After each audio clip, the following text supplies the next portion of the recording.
From WXXI News, this is Connections. I'm Evan Dawson. Our connection this hour was made with a conversation between two family members. One, a younger adult, and the other, an older adult who was reluctant to talk about something sensitive. In this case, it's a conversation about end-of-life issues. Preparing a last will or a living will, estate planning, advance directives. I've been in those conversations. I know how challenging it can be. I know the hesitation. For me, it was the fear of pushing someone I loved into feeling depressed. But the AARP conducted a 2024 end-of-life survey titled Thoughts and Attitudes on Death and Dying, a survey of adults age 45 and older. And here's what they found. They found that concerns generally do not translate into action. 63% of older adults say they have had an end-of-life conversation with a loved one, but far fewer have made any end-of-life preparations, like preparing a last will and testament, only 36%, or living will, 33%. Less than half of the adults age 45 and older who have not made these or similar preparations say that it is very likely they never will. So there's a more hopeful finding in all of this, which is this. 83% of older adults say they understand the end-of-life transition is an important part of life and they have positive attitudes related to the transition. But most don't really get follow-through. And sometimes the scenario I described at the beginning gets flipped on its head. Sometimes it's not the older person in a family who won't talk about it. Sometimes it's a younger person who's afraid to bring it up at all, and so no conversation ever happens. New York State Assemblymember Sarah Clark is working with Lifespan to host an Empowered Aging Forum. It's coming up next week, but first they are on Connections talking about all of this and more. Assemblymember Clark is from District Number 136. Welcome back to the program. Thanks for having me. Anna Stetzel is Director of Training and Education at Lifespan. Welcome. Great to have you. So happy to be here, Evan. Thank you. And I want to say, Assemblymember Clark, isn't it nice to be here on an election day and talking about something besides elections? I was just saying that in the elevator. You've got your I voted sticker on today. I do. Polls open till 9. Don't forget to vote. You didn't vote early? I almost did, but I had to vote with my husband because it helps motivate him to remember. And so I waited till he was ready and I went today. Throwing you under the bus. Yep. Your husband, that is. But we're going to talk tomorrow on this program. It's going to be the election recap for those who are tuning in today, wondering, they're voting today. Well, there's nothing to talk about until we get results. WXXInews.org for all your results. All of our platforms will be there with you. And then tomorrow on this program, we'll break it all down. But looking ahead to next weekend, it's the Empowered Aging Forum. It's next Saturday, 2 Saturdays from now. November 15th, it's happening from 9 a.m. to 2 p.m. at Monroe Community College. Why did you want to do this, Assemblymember Clark? So, one of the things I care a lot about in my position in the Assembly is childcare, right? I ran on it. It's a big thing. But I feel like I'm of the age now where my 3 kids are, 2 are in college, 1's in high school, and I'm watching now my parents' age. And some of the same issues are coming up. I feel like when you're pregnant and you're getting ready to go get childcare, you have 9 months to sort of think of things, plan things. It's on your mind. You know, you have to have a room ready for your soon-to-be child. You have to make sure you have childcare locked in early. All these things, you're sort of given the time to do that. When it comes to our parents, when our parents age, when we age, when family members and loved ones age, we're often not confronting the choices that need to be made or the decisions that have to be made until it's a crisis, until there's a moment where a decision has to be made quickly and it's not maybe the best one. People are emotionally unprepared for it. There's so many different reasons. And one of my colleagues, former colleagues in the Assembly, did a similar event in Buffalo, and she said it was her most sold out, like it was bursting at the seams in terms of attendance. People need to know, want to know, and sometimes they just don't know where to go to get the information they need. I think it's interesting comparing it to the planning that you can do around a birth, because you're right, there's a finite timeline during a pregnancy. I think with families, the easy thing to convince yourself is that it's so far in the future that, well, all right, let's not talk about it now. Mm-hmm. That's down the line. There is no set horizon, and you don't know when these issues may hit you. And so you wait and you put it off and you put it off. I've been there myself, I will say that. I mean, I think it's very human, don't you? Absolutely. It is very human, and it's often a fall or a diagnosis or something that all of a sudden puts everything into full zoom motion. And again, it is emotional. It's so emotional. And so making those decisions when you're in that emotional moment is hard, number one, and may not be the best the best plan for that person, your family, your loved one, whatever it may be. I also think as a society, we're not great at dying. We don't like to talk about it. We have a lot of different feelings and emotions about it. And so often it just goes unsaid. And then you're in a predicament down the road. Briefly, do you expect to be bursting at the seams at your event, just as Buffalo was? I hope so. You know, we've got great attendance now. We're providing lunch, if that's, you know, an incentive to get you to come out to MCC on the 15th. So I hope we're bursting at the seams. You know, we really targeted those who are aging. It's an empowered aging event, but I also am using this show to talk about people who have loved ones who are aging and maybe making sure that they're aware too, because it's important for everyone to have the information. You want to jump in here, Anna? Yeah, and that's a huge component of what we focus on at Lifespan, is not just offering this education to older adults, but to caregivers, you know, loved ones. And I think what you brought up, Evan, in the beginning about younger adults often having hesitation at having these conversations with their loved ones, their aging parents. And I think older adults don't want to burden their children with this conversation. They don't want to have to put that emotional weight, but reframing that and thinking about kind of what a gift it is to have your plans in place and to be having these conversations so that your adult children, you know, later when you're at that stage can feel empowered, that they're making decisions that you would want to make. So I think, you know, we're all aging. You know, we don't have to think about this just through the context of older adults. And yeah, we're looking at 100 plus people that are signed up for this event so far, and we've got a couple weeks left. So we're really excited about it. What's your max that you could take? We're initially trying for 100. I think the room holds more. So if we could get more, we will make more seats. I think 150. Yeah. Okay. See, there you go. So if you want to attend, listeners, how do you do that? What do you need to do? Oh, there's so many different ways. So many. So you can go to Lifespan's website, which is www.lifespanrochester.org. Go to our events classes page, and you can find the registration link. And I know Sarah and her team have it on their website as well. So you can get it at the Assembly. Oh my gosh, nyassembly.gov website, and look up me, Sarah Clark, and you'll see it right there as a button on my website, first page. We'll put a link in our show notes as well for people. But again, this is probably going to get packed. And I want to share a story that relates to my own experience as a way of saying to our listeners today, if you're watching on YouTube, if you're listening and you want to share via email or phone call, we'd love to hear from you about what you have experienced with either having these conversations or issues that popped up. So here's an example for me. My stepfather passed away a year ago, and he was pretty significantly older than my mother, but the kind of joke in our family was that he was indestructible. He had, in the last 10, 15 years of his life, he had almost everything. And I say that with love and admiration. He's gone now. We love him. We miss him. But I mean, it was amazing. He was the best patient you ever met. He had Merkel cell carcinoma. It's the first time I've heard of that. It's the most serious kind of skin cancer. He didn't want chemo in his 80s for that. Had to stop radiation halfway through because of issues with that. Then just never complained, kept going. Had stage 4 bowel cancer, short diagnosis of survival, surgery, didn't want any other treatment. Lived another 9 years after that. I mean, amazing. It's such a long list. And it was like we admired him because he just didn't complain. He loved life, and he didn't complain. Well, my mother, we would try to talk to her and say, look, he's been through a lot, and we love him, and we think that he is indestructible, but he's probably not. He'll probably be gone someday. And she would say, don't talk about that. Don't. She would say, I need him for my date nights. Like in their date nights, so they'd watch Survivor, and they'd bet a quarter on, they'd have these little bets on these silly shows. They'd watch The Bachelorette, and they'd bet. And she would say, don't talk about this now. And I would just say, like, well, what's going on with your finances? Like, how intertwined? I know he did a lot of it. Like, are you up to it? And she would say, don't. And I was too scared to say more because I didn't want her to be sad. Mm-hmm. And so when he died, here's an example. He had a retirement account or a capital funds account, not a huge one, but a significant one for my mother. And she thought that they co-owned it, and they didn't.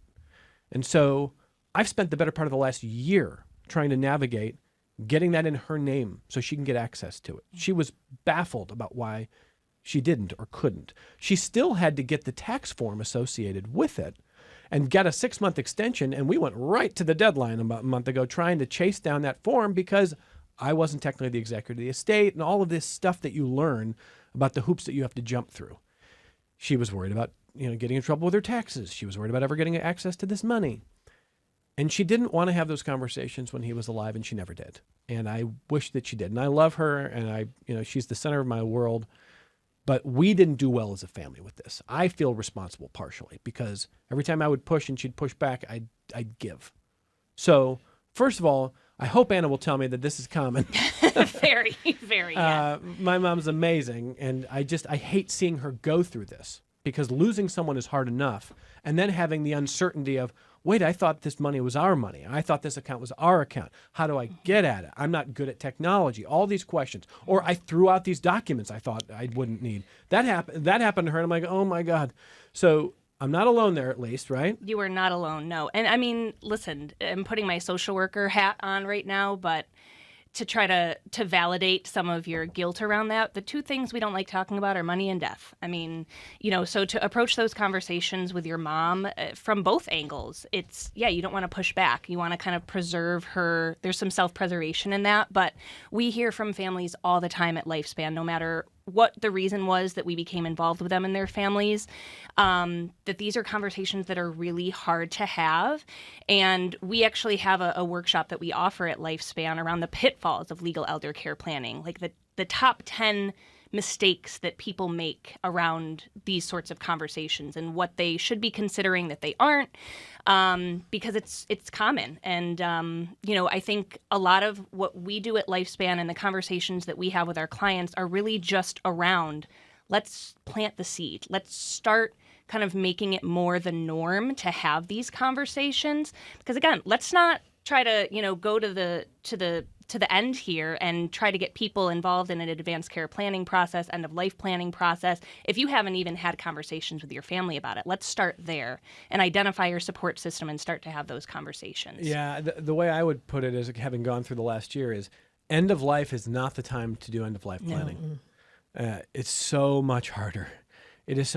You want to know that things are set so that you can grieve, or that you can say goodbye, or that you can pull family together. That is just the worst time for it. And, God love my mother. She would say that, she never thought she would lose him. She didn't want to ever think about losing him. They'd go on vacation and they'd come back. He'd come back in a wheelchair, and I'd say, what happened on your vacation? She said, well, there was a lot of humidity, and he slipped in the middle of the night going to the bathroom, but his face broke the fall. And I'm like, his face broke the fall, Mom. Well, he was still flirting with the girls at the pool, so he was fine. I mean, like, he was a cartoon character, and he was the best. But nobody lives forever. Mm-hmm. That's just the reality that we are all going to face someday. And the advantage is that, Sarah, that we know at least, right? I mean, like, as hard as it is, that's a certainty that we have. Along with taxes, yes. And I think there's I think they said Texas. No, taxes. Taxes. Sorry, taxes. I do think that there's obviously the ability to grieve and not worry is helpful, but I also think there's so much that can go in. It's not just ensuring that there are things taken care of, but that it's taken care of as the wishes of the person, right? I mean, there's so many different ways that we, particularly those who are surviving the death, who may fight, who may be emotional, all these other things. And some of it is around finances and money, which is difficult, but also other things around people's wishes at end of life. And what do medical terminology mean? What does hospice versus palliative care? I am the granddaughter of my grandfather, who is probably one of the few people that went to hospice and came out of hospice and then lived another year. I think his body just needed like a full-blown rest, and he got it, and he kind of perked up and spent another year with us, and then went back to hospice and ultimately passed at the ripe old age of 97. So, but the medical terminology is crazy at the end of life, what choices you have, what does it mean to be a healthcare proxy, end of life directives, what are your wishes, what does power of attorney mean? You said the bank account, like my mom just put me on her bank account because this is an issue, right? If something were to happen to her, you can't just automatically go get someone's account, even if they've passed. Yeah. There is a huge legal process through all of that by which you need to be more ready for. So there are a lot of questions, and it is our goal not only to present information, but to really give lots of opportunity for people to ask questions. On the money thing, by the way, I absolutely understand why there's a lot of hoops to jump through, because if someone dies, you don't want just anybody to walk in and be like, well, that money would have been mine, or I'm so-and-so, so I'll take it. I get it. but it gets to be infuriating how hard it can be when I'm going like, this. I've been at this for months here, just trying to establish that my mother is. It's a long. I mean, like it's so frustrating. So, and then kudos to you for getting ahead of that. And what goes through a will, what doesn't go through a will, what pots of money. We had a tragedy with my husband's sister many years ago, and she had the understanding on her pension that if she put two beneficiaries, that it would be split. But what she did was put a primary and a secondary, and it went all to the primary those are things that are complicated at the end of life. Like you don't, and that didn't go through probate, didn't go through the will process, that went direct to the beneficiary. And these are just things people don't know or understand necessarily. And I think we need to really be better prepared. And, I like to believe that people are well-intentioned, but when you think about, again, you have the emotional toll that you're feeling when you are, grieving the loss of someone or at end of life with someone, and then inundated with all, like you were saying, the medical terminology, the financial terminology, having to make those decisions without really understanding maybe what your loved one would have wanted. It's no wonder that people sometimes are acting in a way that maybe you've never seen before. It's just you're flooded with so much on both sides, and having to make decisions when you're in a crisis is never a good choice. But the reality is it's really common. So I think this event, workshops it's really exciting to be part of this event because we offer workshops around these topics at Lifespan a lot, but we've never done it in a forum capacity. We've never done it as a conference. So it's really exciting to go from, our typical attendance of 35, 40 people for a workshop to 100 plus people attending this event, and really making sure that people are getting access to credible information and really having a chance to absorb this information so that they can start their planning if they haven't already. So, listeners, I want to hear from you at connections@wxxi.org if you've had either similar experiences or just basic questions or concerns about having these conversations or ideas on what you want yourself. You can email us, connections@wxxi.org. You can join the chat if you're on YouTube, watching on the WXXI News YouTube channel. You can call the program toll-free, 844-295-TALK. It's 844-295-8255, 263-WXXI if you call from Rochester, 263-9994. Anna, what could I and my brothers have done differently with the parent saying, I don't want to have this conversation, I don't want to do this now, and deflect? Oh, Evan, do we have all day? I think starting small. I think sometimes we feel like we have to have all of the answers and we have to really, have this comprehensive conversation. And I think, again, it's about planting the seed. It's trying to find lighthearted opportunities to ask simple questions. Have you thought about burial? Have you thought about whether you want to be buried in a casket or cremated? Have you thought about CPR treatment? Would you want CPR someday? Let's talking about what it looks like on the movies versus what it looks like in real life. Trying to just and again, avoiding these waiting until there's a crisis before having these conversations, but also seeking out help. So I think my two biggest pieces of advice, starting small and asking for help, knowing what resources are available in the community, of course, a plug for Lifespan where I work. We have an incredible staff at Lifespan that are dedicated to helping people navigate these conversations on top of many other services that we provide. But, we don't have to do this alone. So, but it's hard to say what you could have done differently because, again, it's so individualized, and there is that emotional component that I think is really hard for people to get over that hurdle. I think go ahead, Sarah. Oh, I was just going to jump in and say, one of the biggest things I find about it all is that you don't know what you don't know, as in many things. And so part of the reason why we're also trying to get to caregivers is that in terms of starting small, made me think like maybe there's, instead of saying, this larger question like, have you planned or are you ready or whatever, it's like, are you on all his accounts? But you don't know how to answer that question because you don't know that's an issue until it all of a sudden is an issue, right? So sometimes it's just we need to be empowered with the right way, the right info that we need to be ready for, and then we can find ways to maybe ask some of the more simple questions to start, or just really black and white questions that have very easy answers to them, so that we can start building on that as you start planning for bigger things. Yeah, looking back, I will say, as I mentioned, he had so many different health issues over the years. And when he would have another is when we would kind of say, like, well, maybe we should talk about this. That's not the best time for. I look back and say, we really needed it to be like a very healthy day. Like, everybody's great. We're doing great. You're probably invincible. But just in case you're not, let's talk about what happens next. Let's talk about. We would kind of. It would hit us at these times where it's like, oh, boy, we should have been talking about this. And it didn't really work. Well, and I think that points to also why we need to be having these conversations with people of all ages. I mean, the reality is, as you said, two things certain in life, death and taxes. None of us know, not to be morbid, but none of us know when we will die. As a new mom myself, I have an 18-month-old. I just for the first time thought, like, gosh, I should have life insurance. I should have a will. I should talk to my husband and to my parents and other family members about, God forbid, if something happened to me, what I would want and what I would want for my daughter. And I'm 33. So, yes, I think it becomes more common to start thinking about these things as we are older and maybe faced with older family members who are have illnesses or disabilities or at end of life. But I think we also need to be more intentional about targeting this to people of all ages and having these conversations when you're not at crisis, when you're not, having a bad day. Just bring it up, in a conversation with your family.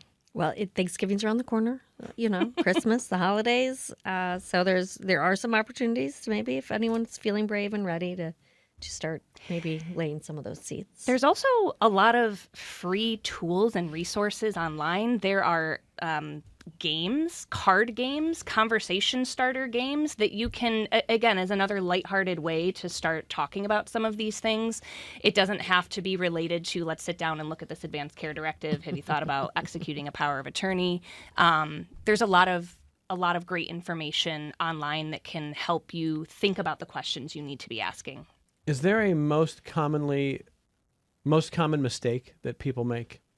Is there one that stands out? Well, waiting for a crisis. I mean, as we've been talking about, I don't want to get too in the weeds on this because it's really not my scope of expertise, but there is this misconception that Medicare pays for long-term care, and that is not the case, which is one of the reasons that we are bringing in an attorney to talk about Medicaid planning for long-term care, because Medicaid is the primary payer for long-term supports and services, whether you are living in a nursing home or whether you are living in your home or in the community. So I think just the lack of education and waiting for a crisis are really the two more kind of global, broad mistakes that we make really societally when it comes to this sort of thing. So the Medicare thing surprises people. It does, yes. As many as 60% of people believe that Medicare is the primary payer for long-term care.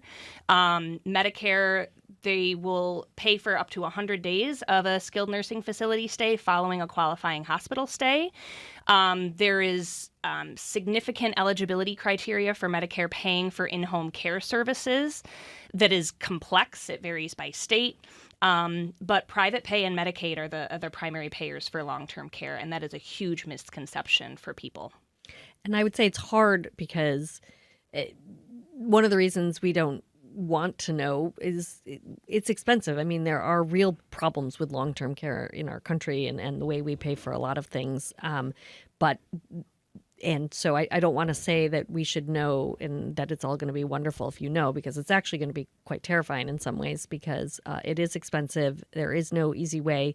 But if you're planning for it at moment of crisis, there are many things, including the all-encompassing 5-year look-back period with Medicaid. So if you're day one trying to become Medicaid eligible for your long-term care, there's going to be this window that looks back at your finances for 5 years. They don't look at it on that day only. Right. The 5-year look-back is meant to do what?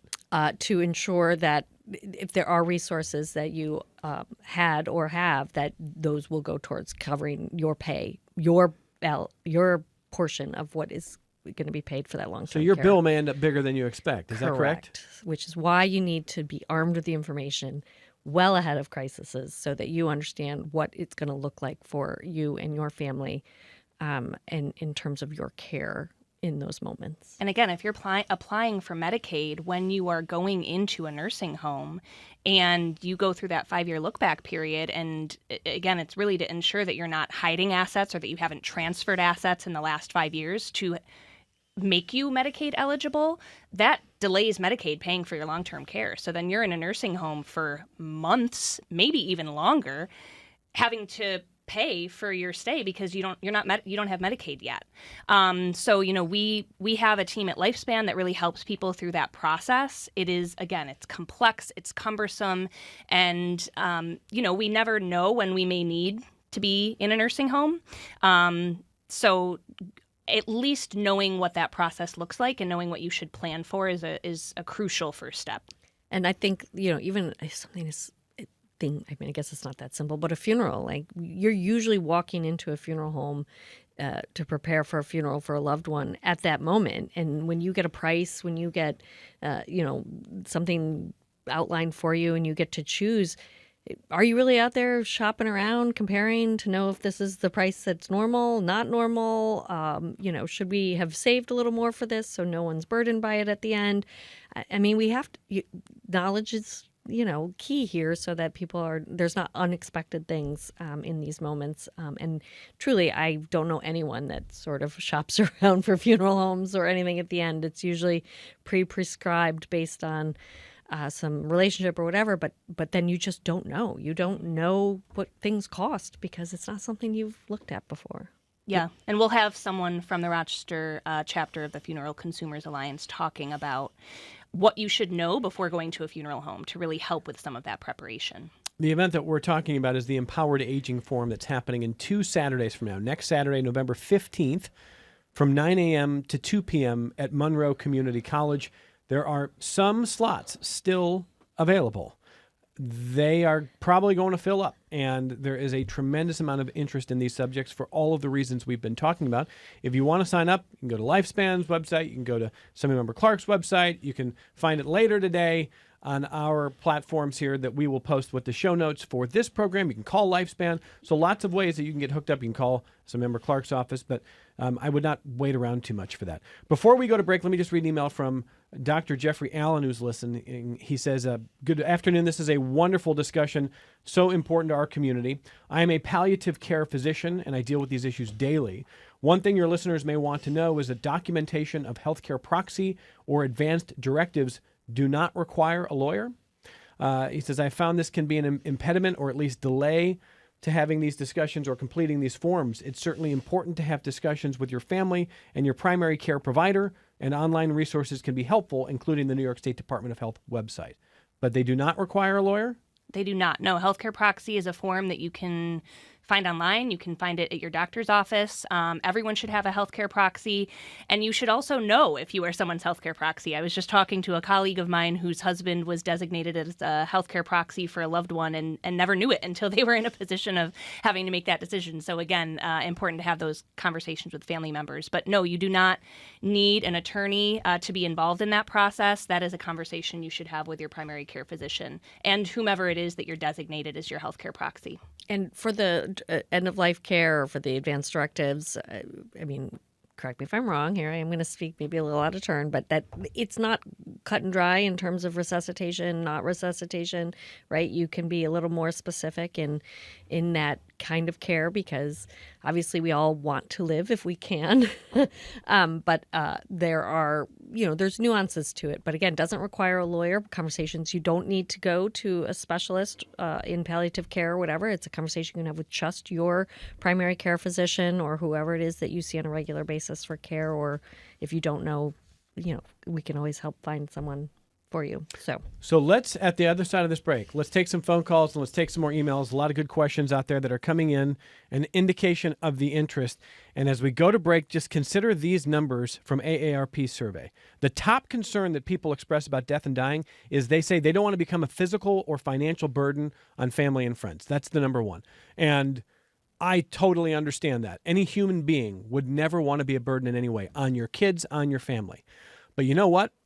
Your family doesn't think of you as a burden. Your family loves you and wants you to be able to talk about this. I have been there myself. I have experienced this with my family. Trust me, communication is better. 58% said that they worried about how their elderly care recipient would get the care needed. So yeah, big questions about what to do, how long someone lives, what pays for what. And 56% with spouses or partners say they worry about how that person would manage in general. all of these concerns can be better alleviated with better communication and better knowledge. So the Empowered Aging Forum is going to be a big part of that. That's 2 Saturdays from now, the 15th of November, 9 to 2 at Monroe Community College. And the people behind that are with us this hour. Assemblymember Sarah Clark from District Number 136 of the New York State Assembly. Anna Stetzel is Director of Training and Education at Lifespan. They'll be there next Saturday as well. Let's get more of your calls and emails on the other side of this break. Support for your public radio station comes from our members and from Mary Cariola Center, supporting residents to become active members of the community, from developing life skills to gaining independence. Mary Cariola Center, transforming lives of people with disabilities. More online at marycariola.org. This is Connections. I'm Evan Dawson. All right, let me get Gene in Penfield first on the phone. Hey, Gene, go ahead. Yes, Evan. Just a point I'd like to make. It may be that the family is not really the proper party or parties to deal with these things with the parents. It may be that there may be a number of reasons why, for example, a parent may not feel it's proper and appropriate to divide his or her estate equally among their children. There may be a child who has contributed more to them in terms of their care. There may be a child who has a greater need than another child. And I would suggest that the proper attitude of the family would be to try to encourage the parents to talk to an attorney and or financial advisor, and to have these kinds of discussions be between the parent. Oh, we lost you, Gene. Involving the children. Oh, yeah, there you are, Gene. Okay. I think we got it. Gene, thank you for that. A lot of really good stuff. Assemblymember Clark, do you want to start? Yeah, I think that, I mean, we're going to both at the forum to get conversations started. I do think there are some conversations are sensitive, and I don't, I am my mom's power of attorney, my parents' power of attorney, my sister's a health proxy. So, but at the same time, in terms of their will, their estate plan, I don't know any details, and I don't want to know any details. And they've had those conversations with an attorney and a financial planner, because I do think it is sensitive. But the only way your wishes are going to be met is if you plan. If you don't plan, you're leaving it in the hands of whoever is left behind. So again, I agree that we should encourage these conversations with experts outside of the family. I do think it's a great place to start for so many people. But I also, really trying to figure out ways to make sure those conversations happen is important. Yeah, and I think it's important, too, to recognize that the conversation you have with family members is yes, about what your wishes are, and it's about what's realistic for your family members, what responsibilities they're comfortable taking over, what their capabilities are. So you're totally right, Jean, that this, it does need to be a two-way conversation with family. But as Sarah said, involving other experts in that conversation, or just other people you feel comfortable having these conversations with, whether it's, a professional that works in the social work field or care management. If conversations with your family are difficult, there are services out there to help with supportive decision-making environments and mediation and conflict resolution, because sometimes it can get heated. It can get difficult. Yeah, I don't want to just frame it like, well, if everybody talks, everything will be easy. Right. I mean, Gene is not wrong that family dynamics can make this hard. Correct. Yes. But I'm glad that there are other services outside of that family structure available, Anna. So. Yes, and if I can just speak on that super briefly. So one of our newest program at Lifespan is called Family Matters. It's went through a couple of name changes over the last few years, but that program started because of this exact conversation. We were hearing from our clients and their family members that they were not able to have productive conversations around end-of-life planning. Adult children and their parents sometimes have different opinions about what should or shouldn't happen, what someone can or cannot do. And we wanted to provide an opportunity for families to have a productive and supportive conversation where all members can have an opportunity to have their voices heard. So yes, there are people out there are programs out there that can help with some of those conversations, because family dynamics are a huge part of it. And that's even things, you think about taking away independence from our parents in ways that you may have to at end of life or as they age, in terms of driving, in terms of paying bills, in terms of being the person in charge of your finances on a day-to-day basis. These are things that Lifespan, we are so blessed to have these services here, but they, you think about, if you're not the one that paid the bills for 30 years and then all of a sudden you have to, are you ready? Do you know how to, can you get help? But then also I think as kids to our parents, if keys have to be taken away, these are very, very hard conversations to have. And we need to know what resources are out there to help. All right, back to your phone calls. Joel in Rochester next. Hi, Joel, go ahead. Yeah, hi. Thanks for taking my call. I wanted to mention something about pet trusts. I've had a lot of, well, first of all, let me say that I've had a lot of friends and family pass away without a will or any kind of a plan. And like you all have been saying, unfortunately what happens is people come on board and come to the scene and, the wishes of the person that's passed are oftentimes not carried out as a result. So, I think to avoid some of those things, it's great that you're talking about planning and what to do in these situations. Having said that, one of the things that also happens when people pass is that they leave animals or animal children, and there's oftentimes no plan for those cats, dogs, and other creatures. And so what I've been encouraging a lot of our people, including folks who I know who do fostering and folks who have cats and dogs and other animals, is to create a pet trust. And that enables, people who are left behind to have a plan, oftentimes if there's money available for what to do with those critters. And it's oftentimes easier to find a home for those animals then because there's a plan and there's money then available to make sure that those animals' needs are met for the rest of their lives. So one of the things that's great is AARP has a form online. There's some other information online about pet trusts. But everybody I've talked to who's thinking about these issues has been super appreciative of the fact that, sometimes our most important creatures in our lives are our animals and not the humans. Yeah. So thank you. Yeah, Joel, I want to say this for anybody who's hearing like, well, that's got to be down the list. It may not be the number one, but I'll say this. Since my stepfather died, I was really worried about my mom. I thought, living alone, he was kind of her life. I've been worried about her for years, about facing when this eventually came. And now he's been gone for a year, and she got 2 cats. And she is the most delightful cat lady. She loves them. She talks about, I said, do you want to come to Rochester for Christmas? She's like, I could not leave Flash and Jenna. That's the thing in her life. And she loves them. They have sustained a level of interest, care, love for her that's different, but really, really important. And so Joel, right now, I've never had a conversation on what happens to Flash and Jenna if anything happens to you, Mom, but we should. We really should, because she cares and we should care. And people worry about that too. So what would you want to know there, Anna? Well, I will say that one of the top concerns of older adults we work with who are having to leave their home for whatever reason is what is going to happen to my pet. We know that especially for older adults who are particularly isolated or lonely, pets provide a great sense of comfort and support. So Joel, I so appreciate that. I did not know that there was a formal pet trust document. So I am going to go back to my office and look into that and share that with my coworkers. I was just about to say we should definitely have those printed out for the forum on the 15th. I did not know that there was an exact form. And I do think having resources, even if it's temporary, like if you're doing rehab, I know that, for some parents who have, or for my parents who have a pet, that's a big issue if you have to go into even short-term rehab, and there's great fosters out there that will take temporarily. But again, if there are resources, it makes some of that transition easier. And planning for it, again, name of the game. Mm-hmm. So many good emails. I'm just going to keep going as fast as I can. Joel, thank you for that. Great phone call.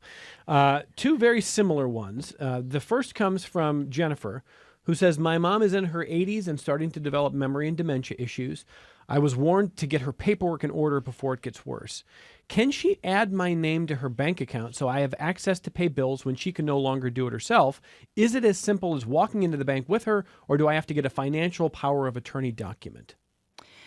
So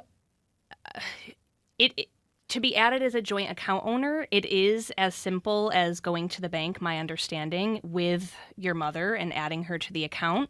However, I would also advise that there is a power of attorney document put in place. I don't want to provide any legal advice, and that's certainly not, again, my expertise. But being a joint account owner and being power of attorney are two different things.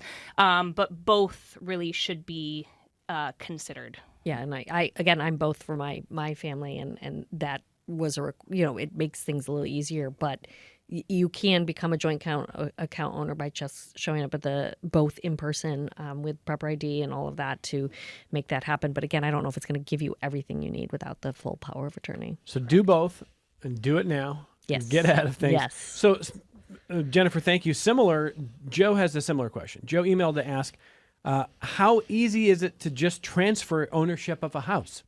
So, again, a legal issue that Anna Stetzel is not here with an attorney hat on providing legal advice. Lifespan will tell you they'll hook you up with people who can answer those questions. Assemblymember Clark, do you want to take a I was just going to say, it sounds like a lot of people need to sign up for this forum next Saturday and get their questions answered, because they do get very technical, and I don't think either of us want to give full financial or legal expertise advice, because we don't want to get it wrong and point anyone in the wrong direction. So definitely show up. But again, these are all this exact questions. Is the 5-book look period, you can't transfer a house within those 5 years because it's going to have a different effect if you're looking for Medicaid down the road.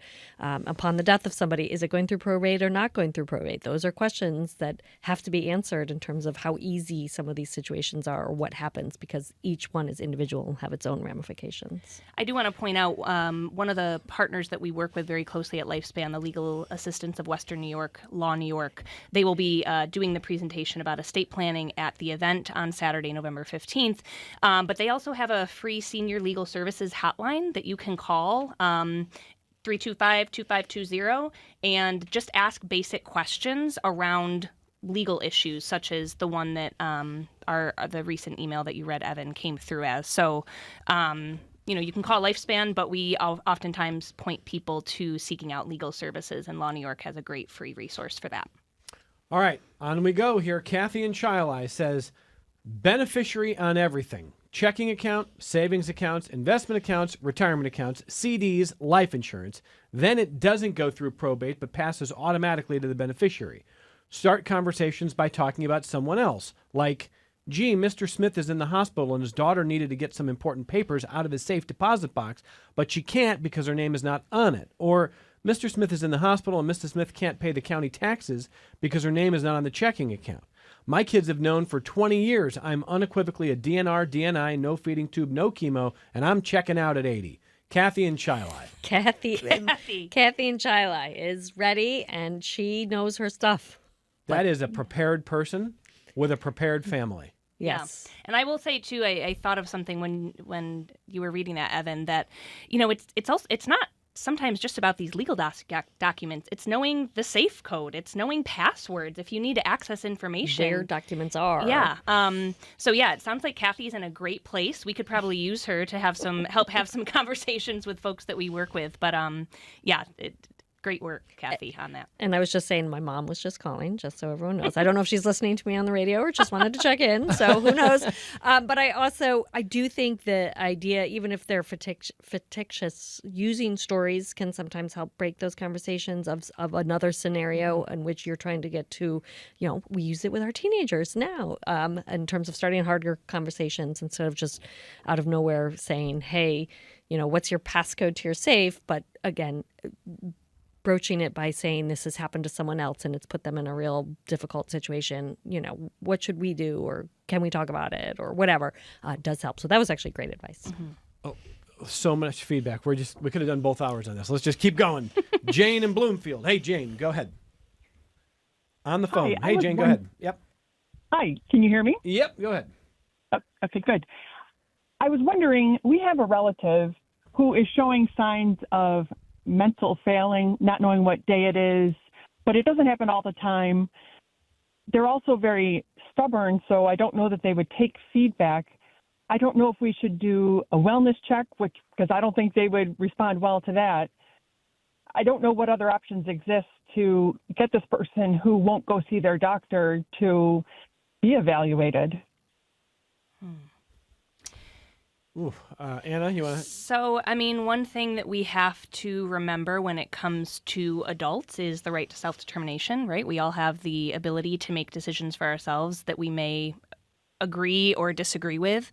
It sounds like this person you're concerned about, Jane, you're concerned for valid reasons.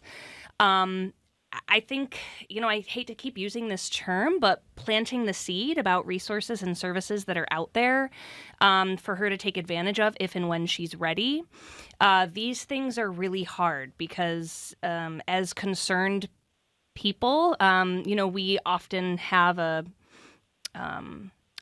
opinion or a thought about what we think someone should be doing to better take care of themselves, especially when capacity comes into play. You're concerned that she might not have the capacity to be making decisions that are good for her. But I would, as a concerned friend, express those concerns to her as best you can and encourage her to take advantage of resources that are out there to help her better care for herself. That's a tough situation.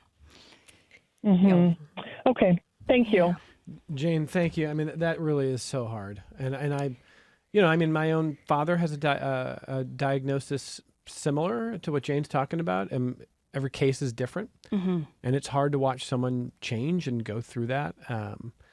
But it definitely has sharpened for me my desire to have not only planning, but the kinds of conversations that you don't want to wait to have about a lot of different things, I would say. And I would say whether a friend or family, I mean, if people aren't ready to receive information, there are also support groups for people who are family members who are going through this same thing. And Lifespan does a great job with those as well, to also ask and have a group of people that you can reach out to who are going through similar things in terms of how to approach difficult subjects and those things. So lots of resources out there. Getting to them is key.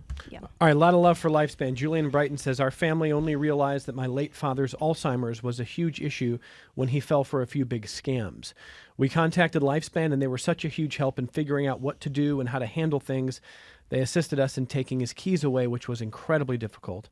I'm not sure how we would have done this without them or without the respite care that they helped us get. That's from Julie. And Sheila says, first, it's great to hear people from Lifespan because they are a valuable source of information on all things elder. After our family met with Lifespan, we actually sat down with our 90-plus-year-old parents and went over the advanced directives, medical proxy forms with them. It took a couple of hours each, but it was worth it in the long run to know exactly what each of them wanted in their end of days. I would also say that anyone who wants to start some of these difficult conversations with their parents should read Being Mortal by Atul Gawande. The book gives you a set of questions you can ask your parents or loved ones as they get into the later stages of life. For example, what would be the deal breaker where you would no longer want medical intervention? For some, it's just being able to watch football in an easy chair. For others, it's having to use a feeding tube. It's a lot easier to go through these things before the elder has reached that stage or developed dementia. And she says, speaking as someone who lost their father recently, I would say this has made the difference between second guessing what my father wanted and how we did proceed in his last days. It also helped us prepare ourselves for our final stages. So great endorsement there from Sheila as well. Great advice. Thank you, Sheila. And I've heard people talk about Atul Gawande's book, so that's another great endorsement there. John in Rochester, briefly, he says, if coworkers that passed away were later found to have stolen large amounts of money from your father's retirement while they worked together, can the attorneys from Lifespan help with that? I hope so. We attorneys can help with that. Lifespan, we do not have attorneys. We do not provide legal services, but we have a great elder law attorney resource list on our website. We partner with legal services like the Legal Assistance of Western New York, Law New York. So there definitely are resources that we can provide to you to get to the right place for that. Okay. Hope that helps there, John. A listener wants to know if Sarah briefly can speak to supporting A136 medical aid and dying bill here.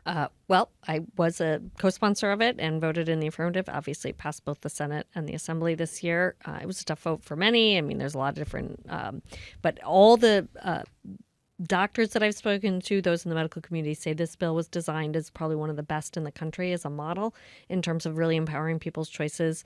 And even doctors who I've talked to who said not only does it empower your choice, but often it flags a problem and people don't even end up using medical aid in dying because they've now flagged that there's something painful in their life that's really happening and it can get addressed because it is a tool to move forward to say, whatever it may be that it prompts that outreach. But like we said, it has passed both the Senate and the Assembly. It has not been signed by the governor. We have not really gotten an indication either way. Do you expect the governor to sign it? It's really hard to get a read. I thought it would happen right as we passed it. I didn't think it would sort of wait this long. So I have heard nothing in terms of which way she's leaning on it. But it is really an empowering tool. So. And if you don't mind, with the last 45 seconds, I'm going to go a little outside of the scope here and just ask you briefly. The RG&E rate case, you've signed on as an intervener in the Public Service Commission regarding delivery rates for RG&E gas and electric service? I sure have. And honestly, this is something, when we talk about aging, that is affecting mostly older New Yorkers in my district. Utility bills have really become a point of contention and really struggling for so many families to pay them and really trying to figure out what we can do to ensure ratepayers aren't getting this extra burden put on them. So please reach out if you have any thoughts about the RG&E rate case. Okay. What do you expect to come next there? On the rate case? Yeah. So we go through this process and then basically it's decided whether it's a yes or no on their current ask. And if it's a no, does it go before a judge? Does it go to negotiation? This will take many more months, as we assume. The last one took, I think, 18 months, but they can take anywhere from 11 to 18. So stay tuned, but please reach out if you're having any concerns. We need to do more. Affordability is a real issue. I want to thank our guests for telling us about the Empowered Aging Forum. It's coming up at 2 Saturdays. Next Saturday, November 15th, 9 a.m. to 2 p.m., Monroe Community College. They are providing lunch, but that probably shouldn't be what gets you there. You know what should get you there? If you care about these issues and you don't want to miss out, because these events across the country get a lot of attention. They already have 100 people signed up. They've got some spots for you if you sign up now, and we'll have links. You can check out links at Lifespan or Assemblymember Clark's site or on the Connections platforms later today when we post the show notes. Anna Stetzel from Lifespan, thank you for your expertise this hour. Thank you. This has been great. Really appreciate it. Assemblymember Sarah Clark, thank you for being here. On Election Day, polls close at 9. Don't forget to vote. I knew you were going to say that. More Connections coming up in a moment.